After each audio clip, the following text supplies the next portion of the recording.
રાજ્યમાં ટેકાના ભાવે મગફળીની ખરીદી ચાલી રહી છે ત્યારે ટેકાના ભાવે ખરીદીની પ્રક્રિયા ઝડપી કરાવવાની કૃષિમંત્રી રાઘવજી પટેલે નિવેદન આપ્યું છે। તેમણે કહ્યું કે હજી સુધી કોઈ જિલ્લામાંથી ધીમી ગતિએ ખરીદી થયાની ફરિયાદ નથી મળી। સાથે જ તેમણે કહ્યું કે જો ધીમી ખરીદીની ફરિયાદ મળશે તો તેનું નિવારણ કરવામાં આવશે। કૃષિમંત્રીએ કહ્યું કે હાલ ખુલ્લા બજારમાં પણ ખેડૂતોને ટેકાના ભાવ કરતાં સારો ભાવ મળી રહ્યો છે તે સારું છે।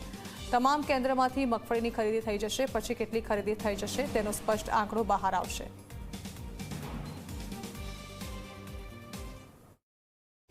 મગફળીની ખરીદી સમગ્ર રાજ્યમાં 162 જેટલા ખરીદ કેન્દ્રો ઉપર થઈ રહી છે અને તમામ જગ્યાઓએ ઝડપથી ખરીદી થાય, વધુમાં વધુ ખેડૂતોની મગફળી ટેકાના ભાવથી સરકાર ખરીદે એ દિશામાં અમે લાગતા વળગતાઓને સૂચના આપી છે અને ક્યાંય જો ધીમી ખરીદીની ફરિયાદ હશે તો અમે તાબડતોબ ખરીદી થાય એના માટેની કાર્યવાહી કરશું।